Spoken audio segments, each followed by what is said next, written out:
আমাদের লেখকের মাসি শুরু করেছেন নতুন সংসার। সেই সংসার দেখতে গিয়ে আমাদের লেখকের সাথে পরিচয় হয়েছে এক অত্যন্ত বিদুষী প্রতিভা সম্পন্ন মহিলার। তো লেখক সেই অভিজ্ঞতা তার গল্পের মাধ্যমে প্রকাশ করেছেন। তো আমি ভাবলাম সেই গল্পের স্বাদ আমি একা কেন শুধু উপভোগ করব, আপনাদের সাথেও একটু শেয়ার করি। আজকের গল্প শিবরাম চক্রবর্তীর লেখা শালু মাসির রাঁধুনি। গল্প পাঠে আমি অমৃতা।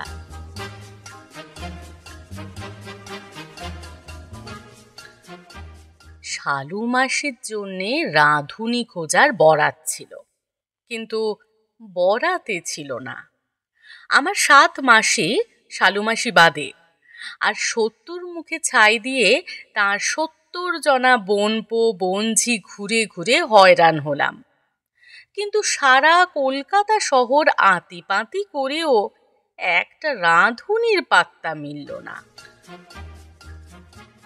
কিন্তু রাঁধুনির হাতের রান্না খাওয়ার লোভ সামলাতে পারলেও শালু মাসি বিয়ের পর নিজের ঘরকন্যা কেমন গুছিয়েছেন তা না দেখে বসে থাকা একটু শক্ত বৈকি। তাই একদিন দ্বিধায় জড়িত পদে কম্প্র বক্ষে নম্র নেত্রপাতে শালু মাসির কক্ষের দুয়ারে গিয়ে উঁকি মারলাম, একটু ভয় ভয়ে। আরে আয় আয়, একদিন আসিসনি কেন? ভয়টা কাটলো। মাসিমা, তোমার রাঁধুনি তো সে আর বলতে হবে না, বোঝা গিয়েছে।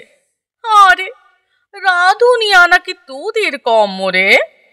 তুই আর ডালু আমার রাঁধুনি খুঁজে দিবি আর তার হাতের রান্না আমি খাবো, তবে হয়েছে। তোদের রাঁধুনি এসে আমায় রেঁধে খাওয়াবে, সেই ভরসায় থাকলে রান্নাঘরে লাল বাতি জেলে ভাতের হাঁড়ি কবে শিকে তুলে রাখতাম। হ্যাঁ, তোদের মুখ চেয়ে বসে আছি কি না? শালু মাসি, চেষ্টার আমি কোনো ত্রুটি করিনি। যদ্দূর খুঁজবার আমরা প্রাণপণ হয়েছে, আর আমায় বলতে হবে না তোদের ভরসায় ছিলাম কি না। রাঁধুনি কি করে পেতে হয় আমি জানি, তার হাড় হত্ত জানা আছে আমার। সারা কলকাতা ঢুঁড়ে তোরা পেলি নে, আর কোথাও না ঢু মেরে এই ঘরে বসেই আমি পেয়েছি। অবাক হয়ে চাইছিস কি? রাঁধুনি আবার আঁচলের গেরোয়। পেয়েছো? পেয়ে গিয়েছো রাঁধুনি? পাবো না, পেতে জানা চাই। আর পেয়েছি বলে যা তা হেঁজি পেঁজি রাঁধুনি নয়, রীতিমতো লিখিয়ে পড়িয়ে যাকে বলে আর্টিস্ট রাঁধুনি। রান্নার আর্ট তার আঙুলে ডগায়, হেন রান্না নেই যা সে জানে না। রান্নার রাজ্যে এমন কোনো এলাকা নেই যা তার অজানা। দেশি বিদেশি মোগলাই পাটনায় সব রকমের খানা বানাতে ওস্তাদ, এমনকি তোর ওই চীনে রান্নাও। এরকম একটি রাঁধুনি কলকাতায় আর কারো বাড়ি পাবি নে। আজ তো এক রন্ধন সম্রাজ্ঞী বলো। কি করে এটিকে পাকড়ালে শুনি তো? পাকঘরের এই পাকেশ্বরীকে বুদ্ধি লাগে। এই বাজারে একটা রাঁধুনি পাওয়া রাঁধুনি রাখা চারটিখানি নয়, অমনি হয় না।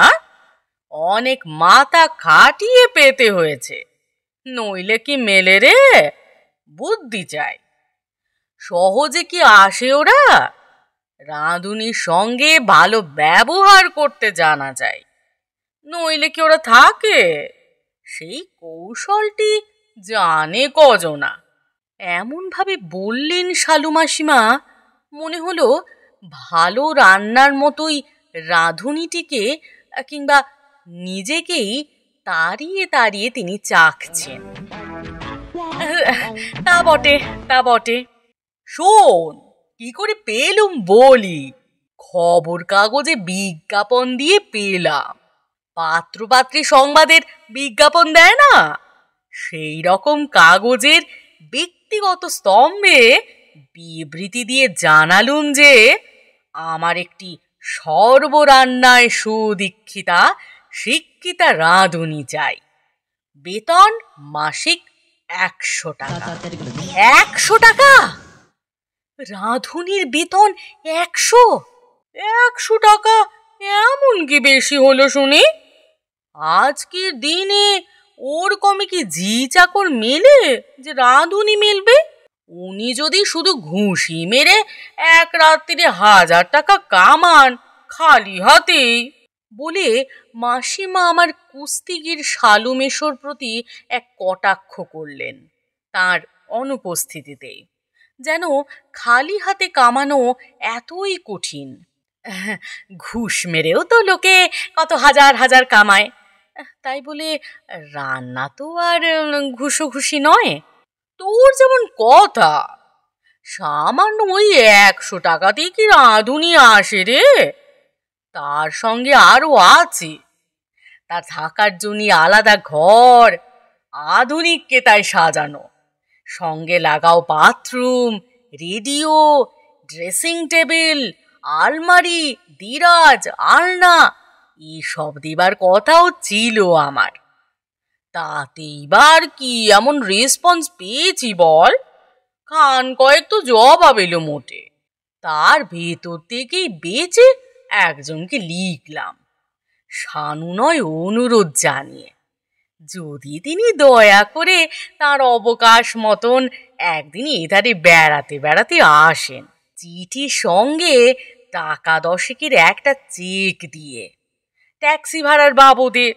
আর আস্তে আস্তে মাঝপথে যদি তার কোনো সিনেমা ছবি দেখার খেয়াল হয়, সেজন্য বটে। শালু মাসি, তুমি অতুলনীয়া। মেয়ে ভোলানোর, ভুলিয়ে ভালিয়ে আনার এমন কায়দা কোনো ছেলেরও জানা নেই। কোন কি হাতিরাও জানে কিনা সন্দেহ। তারপর এলো সে, আসা মাত্রই তাকে গরম গরম খান 2 টোস্ট, 1 জোড়া ডিমের অমলেট আর চা বানিয়ে দিয়েছি। তারপর চাটা খেয়ে মেয়েটি যেন মেজাজে এলো। আপাত মস্তক আমায় সে তাকিয়ে দেখলো একবার, দেখে শুনে আমাকে তার পছন্দ হয়েছে বলে মনে হলো। হলো পছন্দ? চেহারাটা এমন কিছু খারাপ নয়, না না, আমার কথা বলছি নে, সেই মেয়েটি। তবে একেবারে একেলে তরুণীও না, আবার নেহাত সেকেলেও নয়, মাঝামাঝি কোচের আদা বয়সী এক মহিলা। তা হোক, তবু যে ধরাকে সরা জ্ঞান করে নাক উঁচু করা মেজাজ নিয়ে আসেনি, সেই রক্ষে আমার 7 পুরুষের ভাগ্যি। আমি হাঁ করে তার কথা শুনি। আমার 7 মাসির মধ্যে সবচেয়ে মহিয়সী পটিয়সী শালু মাসি। তারপর চা খেতে খেতে কাজের কথা পাড়া গেল। আমি বললাম, দেখছো তো বাচ্চা, রান্না বান্না যে একেবারে জানি নে তা নয়, এক আধটা পারি। অমলেটটা কি নেহাত খারাপ বানিয়েছি? চা মুখে তুলে যাচ্ছে তো, কি বলো? চলনসই গোছের রান্না আমার জানা আছে, আমার কর্তাও তাই খেয়ে খুশি। রাঁধা বাড়ার অনেকখানি আমি করব, তোমাকে খুব বেশি কিছু করতে হবে না। তবে কিনা তুমিও থাকলে, যখন তোমার মর্জি হলো, সুবিধে পেলে একটু নিজের হাত লাগালে না হয়। বুঝেছে? ভোরে সেই কাক ডাকার সঙ্গে সঙ্গে যে তোমাকে উঠতে হবে তা আমি বলিনি। কর্তার বেডটি আমি বানাই, বলো তো, সেই সময় তোমাকেও নয় 1 কাপ দিয়ে আসবো। তবে ধরো এই প্রায় 9টা নাগাদ যদি তোমার গা না ম্যাজ ম্যাজ করে, তখন যদি বিছানা ছেড়ে ওঠো তাহলেই হবে। উঠেই যে তোমাকে কোনো কাজ করতে হবে তা নয়। তোমার টেবিলে খবরের কাগজ থাকবে, বসে বসে পড়ো খানিক। বাংলা, ইংরেজি কোন কাগজ তোমার পছন্দ জানিও। আমরা আনন্দবাজার নিই। তবে তোমার যদি কোনো বিশেষ পার্টির প্রতি ঝোঁক থাকে, তোমার জন্যে সেই পার্টি পেপারই আনানো হবে। না, ইনকিলাবি কাগজ হলেও আপত্তি নেই। লোকসেবক, জনসেবক, স্বাধীনতা যেটা চাও অকপটে বলো, কোনো সংকোচ করো না। বলবো। এটা হলো সাধারণ 6 দিনের নিয়ম। রোববার দিন অবশ্যই আলাদা, সেদিন মোটেই কোনো তাড়া নেই। সেদিন তুমি আরো একটু গড়িয়ে গড়িমসি করে 10টা 11টা নাগাদ উঠলেও পারবে। উঠনো কাটনা, আনাজপাতির কাজ, মশলা বাটা এসব ঝিয়েই করে রাখে। না, দিন রাতে ঝি নয়, সে আর পাচ্ছি কোথায়। একটা ঠিকই ঝি আছে, 7 বাড়ির কাজ সেরে দয়া করে এক সময় পায়ের ধুলো দেন, কাজটা যা করার চুকিয়ে তাড়াতাড়ি চলে যান। তারপরে ডিশ প্লেট এটা ওটা ধোয়া মোছার যা কাজ থাকে সেসব আমি করি। কর্তাও অবশ্যই এক এক সময় হাত লাগান, লাগান না যে তা বলি নে। আর কেমন করে ডিশ কাপ না ভেঙে সাফ করা যায় তার কৌশলও কিছু কিঞ্চিৎ শিখেছেন তিনি এর মধ্যেই। আমি হাতে ধরে শিখিয়েছি।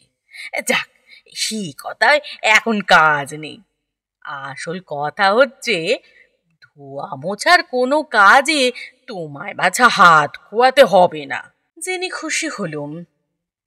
অবশ্যই যে যেদিন কর্তার বন্ধু বান্ধবরা আসেন সেদিনই একটু রান্না বান্নার কাজ বাড়ে বই কি। 2-1টা ফরমাসি জিনিস রাখতে হয়। এই ধরো মোগলাই ধরনের কিছু, মাংসের পোলাও, শিক কাবাব কি মোরগ মশালাম, এইসব এইসব নিশ্চয় তোমার জানা আছে। ও কিছু না, তবে সে খুব কদাচ। কালো বাজারে ভালো চাল পাওয়া তো সোজা নয় আজকাল, আর প্রচুর পরিমাণে তো নয়। আর আমার কর্তার বন্ধুরা আর কর্তাটিও বলতে নেই বেশ একটু খাইয়ে, সে তো সুখের কথাই। সুখের তো বটে, ভালো মন্দ খেতে খাওয়াতে যে সুখ তার কি জোড়া আছে? আর সত্যি বলতে তোমার মতন এমন পারদর্শী রাঁধুনি রাখা সেই জন্যই তো। তাহলে আমাদের রান্নাঘরটা দেখবে এসো।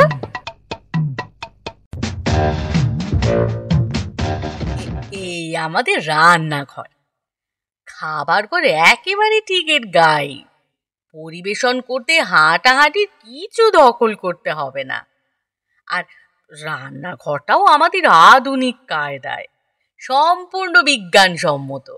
গ্যাস উনুনে রান্না, কয়লার উনুন নয়, ধোঁয়া টোয়ার বালাই নেই কোনো। আর প্যান ট্যান তো দেখতেই পাচ্ছ, সমস্ত দেওয়ালের গায়ে লটকানো। মশলাপাতি ঘি টি এই দেরাজের মধ্যে, হাতের কাছেই সব। বেশ, তোমার পছন্দ হয়েছে জেনে খুশি হলাম। তবে এই রান্নাঘরেই যে তোমায় সারাক্ষণ আটকা পড়ে থাকতে হবে তা নয়। মাঝে মাঝে ফাঁকে ফাঁকে নিজের ঘরে গেলে, একটু পাউডার মেখে এলে, কি রেডিওর আধুনিক গান শুনে এলে একখানা, এই যে এই এ পাশেই তোমার থাকার ঘর। এমন কিছু বড় নয় যদিও, তাহলেও এটা নিয়ে সব মিলিয়ে তোমার মোট 2.5খানা ঘরই। আশা করি এতেই তোমার কুলিয়ে যাবে। এই ছোটখানা তোমার বসার ঘর, তোমার বন্ধু টন্ধু কেউ এলো, বসে গল্প করলে খানিক। আর এইটে শোবার, খাট মশারি সব খাটানো, দেরাজ আলমারিও আছে। এই তোমার সাজগুজির জায়গা, আয়না টেবিল এইসব তোমার মন মতো হয়েছে তো? আর এই হলো গিয়ে radio all web set, latest মডেলের। আর এই ধারে এই বাথরুম। তোমার এই ঘর তিনটি একেবারে একান্তে, এর মাঝখানের দরজা বন্ধ করে দিলেই একদম আলাদা। বাইরে যাবার আসা সিঁড়ি টিড়ি সব পৃথক। এ নাও তোমার দিকে সদর দরজার চাবি। জানলার এই পর্দাগুলি বুঝি তোমার পছন্দ হচ্ছে না? বেশ তো, যেমনটি তুমি চাও যে শেডের, সেই রকমই বদলে দেওয়া যাবে। আর কি, খালি একটা জিনিসে আমার মন একটু খুঁতখুত করছে। কি বলো? ঘরটা আমার রান্নাঘরের এত কাছে যে রান্নার ঝাঁঝ গন্ধ সবই তো আসবে, আর তাতে আমার প্রেরণা ব্যাহত হবে। কি বললে মেয়েটা? প্রেরণা ওর বেশি আমি আর এগুতে পারি না। তাই তো বললে সে। শুনি তো বাপু আমি হতবাক। এমন কথা কোনো রাঁধুনির মুখে আমার 7 জন্মেও শুনিনি কখনো। আমি তখন শুধুলাম, কিসের প্রেরণা বাছা? আমি একটা বই লিখছি কিনা। ওই সে আবার কি? হ্যাঁ, আমার আত্মজীবনী। উনুনের ধারে 20 বছর। আর আপনি বলুন না, রান্নাঘরের কয়লার ধোঁয়াই না হয় নেই, কিন্তু লঙ্কার ঝাঁঝ, সম্বরার গন্ধ এসব তো রয়েছে। তার মধ্যে বসে কি কখনো লেখা যায়? অন্তত আমি তো পারি না শালু মাসি। ঝাঝালো রান্না আর সম্বরার গন্ধে আত্মসংবরণ করতে পারে এমন লেখক বাংলাদেশে বিরল। 20 বছর উনুনের ধারে? বলো কি গো, একদিন ধরে তুমি রান্নার কাজে রয়েছ? তোমার চেহারার সঙ্গে মিলিয়ে এতখানি যে তোমার বয়স হয়েছে তা তো বোঝা যায় না। 20 বছর নয় অবশ্যই, আর উনুনের ধারেও যে তাও ঠিক নয়। তবে বইয়ের নাম হিসেবে এটা বেশ ভালো শোনাবে বলেই দেওয়া। নির্ঘাত এটা একটা উঁচু দরের বই হবে, বিক্রিও হবে খুব। তা বাছা, তোমার কোনো ভাবনা নেই। লিখবার সময় তুমি বরং এই মাঝখানে দরজাটা একটু ভেজিয়ে দিও। টেবিল আছে, চেয়ার আছে, আর আমি লিখো না বসে, কে বাধা দিচ্ছে? সে বিষয়ে তোমার কোনো অসুবিধে হবে না। যাতে তোমার প্রেরণার ব্যাঘাত না হয়, তোমার সৃষ্টি কার্যে কেউ বাগড়া না দেয়, সেদিকে আমার লক্ষ্য থাকবে। কর্তার আমি টু শব্দটিও করব না। ঠিকে ঝিকেও মুখ নাড়তে বারণ করে দেব। কিচ্ছুটি তুমি ভেবো না। তারপর কি হলো? তারপর এই সব বোঝাপড়া হবার পর সে এলো। তার পরদিনই তার খাতা পত্র নিয়ে এসে গেল। তবে হ্যাঁ, বলতে হয় বই কি, রান্নার আর্ট কাকে বলে জানে বটে মেয়েটা। তার 2 ইঞ্চি রান্নার দাম হয় না। 2 ইঞ্চি রান্না? সে আবার কি মাসিমা? রান্নার ব্যাপারে আমার এতদিনের ধারণা যেন টলে যায়। গজ ফিতে দিয়ে মাপতে পারি, রান্নার এত বড় দিগ্গজ আমি নই, তা জানি।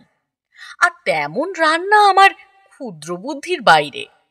রান্না বলতে আমি তো বুঝি ভাতের স্তূপাকার, চচ্চড়ির গাদা, আলুর গোলাকার, ডালের জলাশয়, নুনের ছিটে ফোটা আর মাছ নামমাত্র, নেবুও যৎকিঞ্চিত। এর মধ্যে ইঞ্চি মাপে তো কেউ আসে না। ও হ্যাঁ, বুঝেছি, তুমি কাঁচকলা রান্নার কথা বলছো।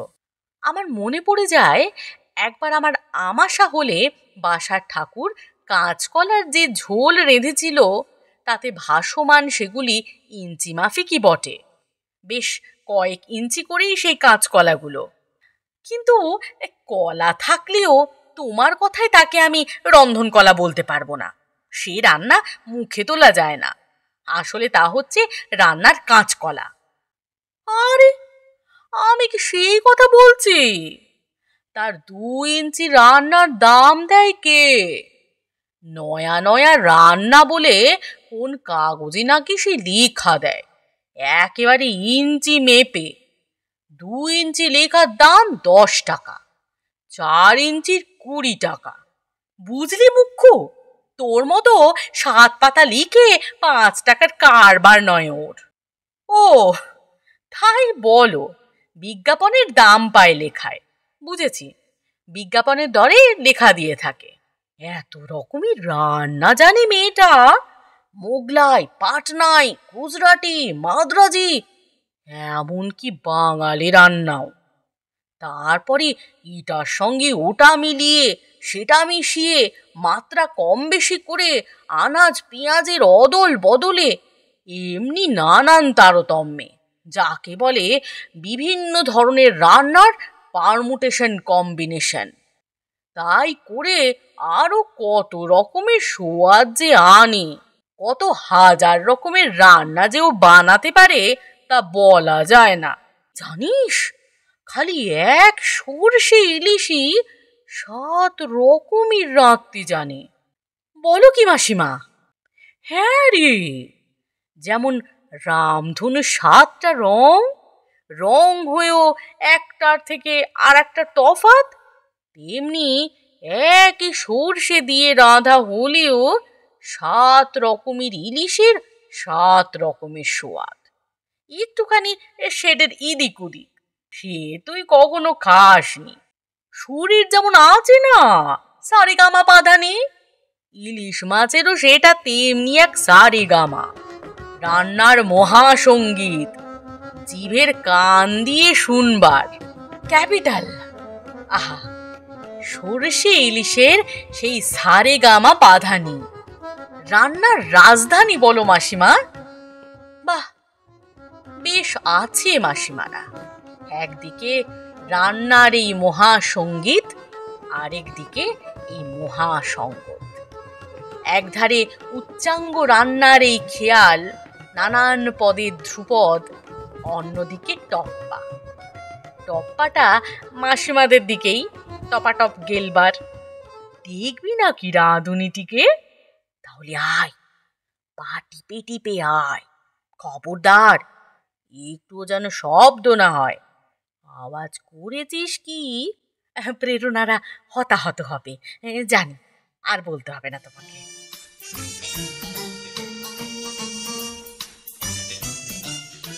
মাসিমার পিছু পিছু পা টিপে টিপে যাই। দরজার আড়াল থেকে উঁকি মারি। দেখি যে মহিলাটি মাসিমারি ঝর্ণা কলমটি বাগিয়ে মেসোমশায়ের রাইটিং প্যাডে ফসফস করে লিখে চলেছে, পাতার পর পাতা, অব্যাহত প্রেরণায়। সেই প্রেরণার আওতা থেকে অব্যাহতি পেতে আবার তেমনি পা টিপে টিপে ফিরে আসে। চোখে দেখে আর কি হবে মাসিমা, চেখে দেখলে তো বুঝতাম।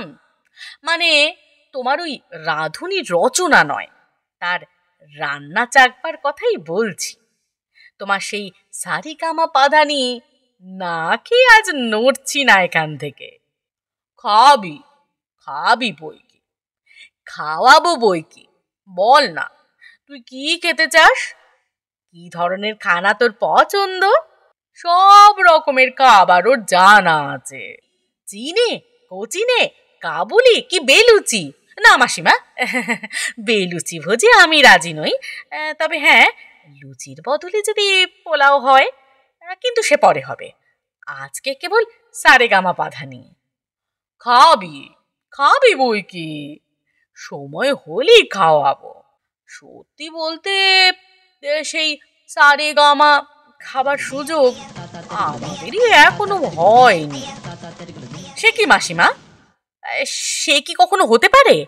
ফুরসতি হয়নি ওর, এসে অবধি তো লিখছেই তো খালি। ওর কোনো দোষ নেই, ফাঁক পেলি তো রাঁধবে। কমাসি বা এসেছে বল, ওর সৃষ্টির প্রেরণাকে তো তাই বলে জবাই করা যায় না। বাধ্য হয়ে আমাকেই দুবেলা হাঁড়ি ঠেলতে হচ্ছে এখনো। আর মাস মাস তুমি মাইনে গুনে যাচ্ছ 100 করে। 100 টাকায় কি এই বাজারে রাঁধুনি মেলে রে? আরে এমন লিখিয়ে পড়িয়ে রাঁধুনি কজনের বাড়ি আছে এমনটা বলতো?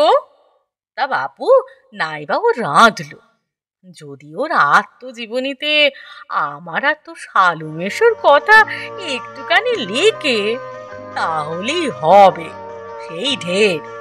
তাতেই আমরা পড়তে যাব, অমর হয়ে থাকবো রচনায়।